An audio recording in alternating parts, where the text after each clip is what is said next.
Hello and welcome to the part 22 of this video series. In this video, we are going to learn about inheritance. In this video, we will see what is inheritance, we will see what are the benefits of inheritance, and we will try to understand some of the important concepts around inheritance. In object-oriented programming, we have four pillars that are known as inheritance, encapsulation, abstraction, and polymorphism.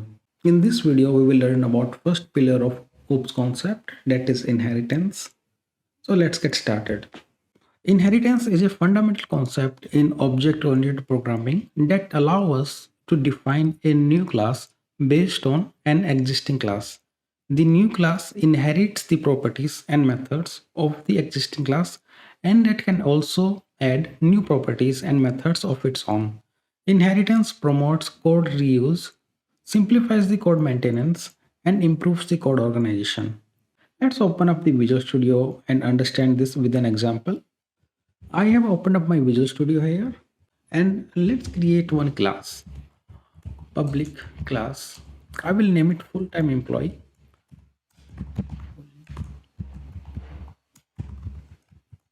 Okay, so a full-time employee will have their name, first name, they have their last name,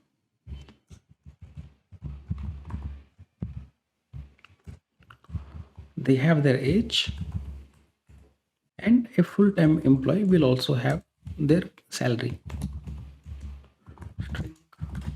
monthly salary, or let's call it yearly salary. Let's suppose we have one more type of employee that is known as part-time employee. So I will copy paste the same class again. Okay, I will change it to the part-time employee.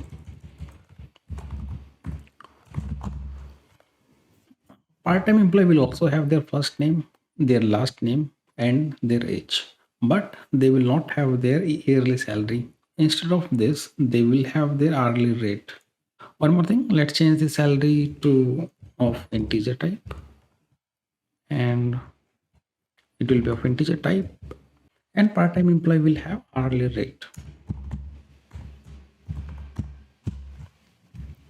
Okay, so if you look at these two classes, we have four fields in each class and three of them are common in each. So what we can do with inheritance, we can move all the common code in a parent class and then we can inherit that parent class to reuse that code in our child classes.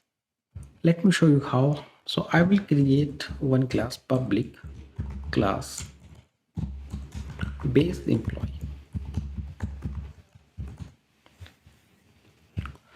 Okay, and what I can do, I can remove the common fields from here.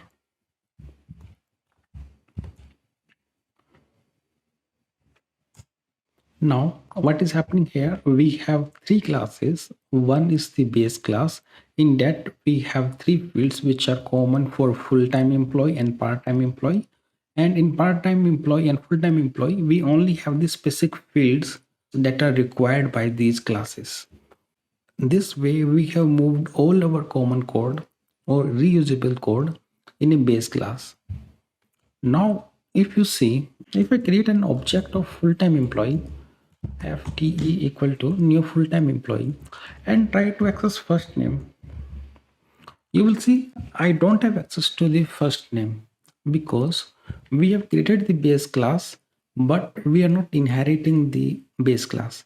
To inherit the class in C#, we have to use a colon and then we need to specify the base class name. So in this case, it will be base employee.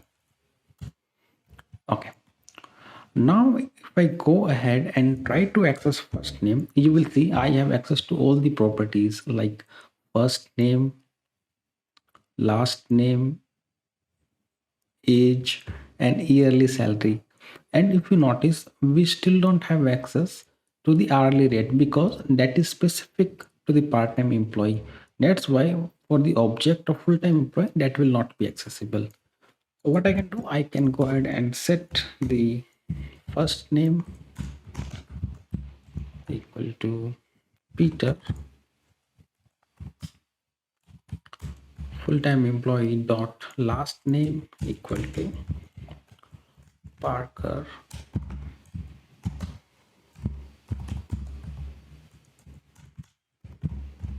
age 30, and we can also set the yearly salary for the employee.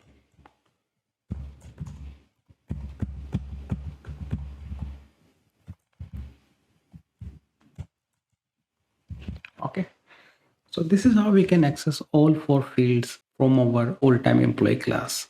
Similarly, I can create an object for my part-time employee also. I will copy paste the same thing. Let me call it part-time.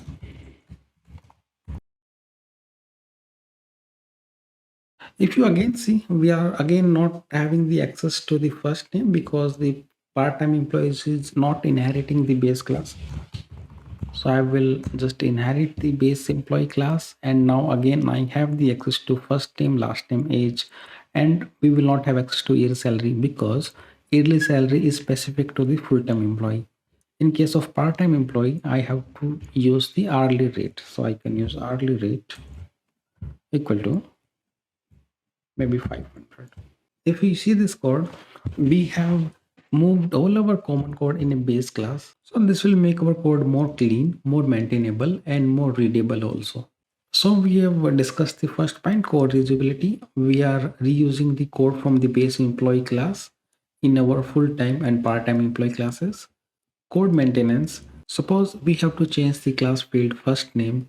That time we have to make change in only the base class employee, and we don't have to make any other changes. That way our code will become more maintainable. Code organization, because we have moved all our common code in a base class, that will make our code more organized. And a note here, you will specify all the common fields, properties, methods in the base class, which allows reusability. In the derived class, you will only have fields, properties, and methods that are specific to them. Okay, now let's see how we can reuse methods from a base class. Let's say I will create a method print void print full name.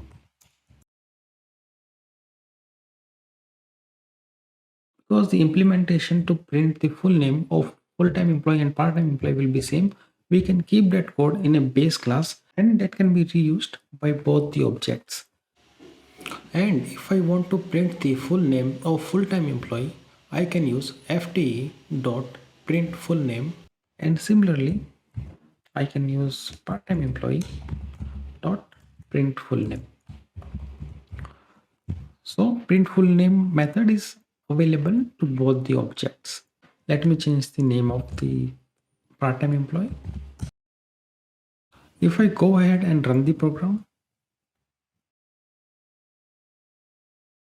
you can see we are printing the full name of our full-time employee, and we are also printing the full name of our part-time employee using the same method print full name.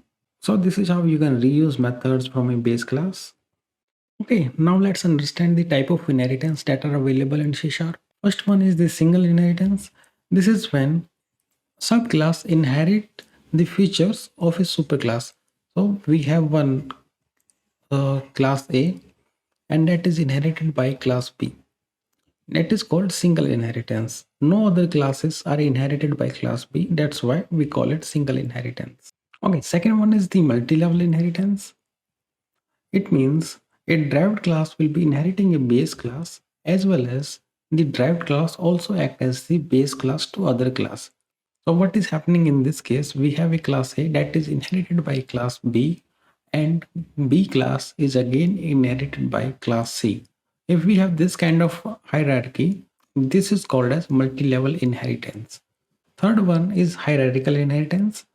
When one class serves as superclass for more than one subclass, that is known as hierarchical inheritance. In this case, what will happen? We have a class A that is inherited by class B, and that is also inherited by class C. So what we have done in our earlier example, we have created a base employee class that was inherited by full-time employee class, and that was also inherited by our part-time employee class. So that was the example of hierarchical inheritance. Okay, Fourth one is multiple inheritance. In multiple inheritance, one class can have more than one superclass and inherit features from all parent class. Please note, C Sharp does not support multiple inheritance with classes. In C Sharp, we can achieve multiple inheritance only through interfaces. What is happening here? We have a class A and class B, and we have a class C that is inheriting from class A as well as class C. To note here, this is not possible in C Sharp. In C Sharp, we can achieve multiple inheritance only via interfaces. Let me show you how on Visual Studio. So let's create an interface, public interface I1, and let's create second interface I2.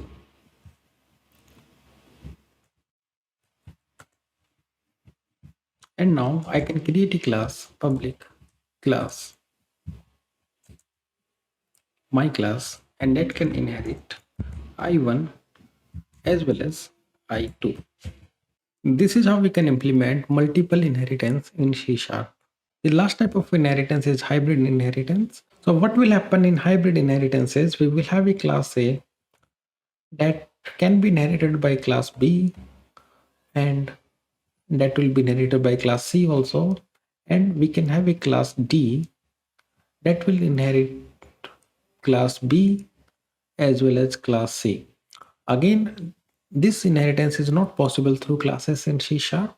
This can only be achieved using interfaces. And guys, don't worry if you don't know about interfaces. We will learn about interfaces in very detail in future videos. Okay, now let's understand the concept of base class and derived class constructors. The first point is the base classes are automatically initiated before the derived class.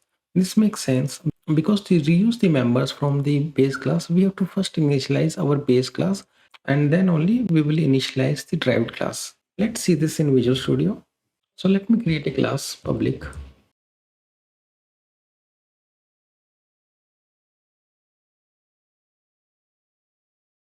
So whenever we will create the child class object, that will automatically initialize the parent class fields. Okay. Second point is base class constructor executes before child class constructor. So let's say I have a constructor in my parent class, ctor tab, it will create the constructor for us. Okay. So let's go ahead and create a constructor in child class also.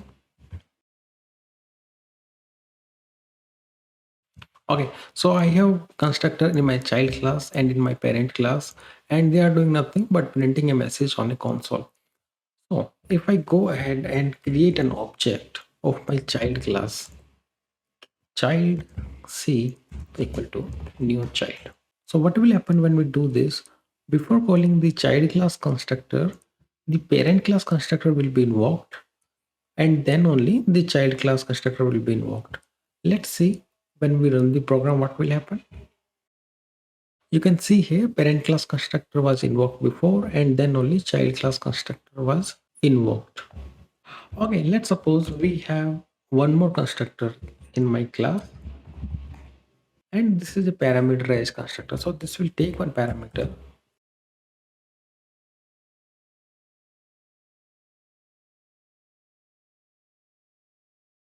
The requirement is I want to invoke my parameterized constructor instead of the parameterless constructor. By default, .NET Framework will invoke the parent class constructor, which is not taking any parameter. To prove that again, let me run this program. You can see the parameterless constructor is getting invoked and .NET Framework is not invoking the parameterized constructor that is taking the string variable. I can use the base keyword. I will call base, and if I put my bracket there, parenthesis there, it will give me two options. Either I can call my parent class constructor that is not taking any parameter, and the second option I can call my parent class constructor that is taking message as the parameter. So this time I will use this constructor and I can pass the parameter. hello world. So what is happening here? When we will create the child class constructor, instead of calling the parameter less constructor from parent class, it will invoke the parameterized constructor. Let's go ahead and run this program. This time you can see your message is hello world was printed. So guys, this is the use of base keyword. A base keyword can be used by the child class to invoke the particular constructor from the parent class. That's it for this video guys. In the next video we will learn about method hiding.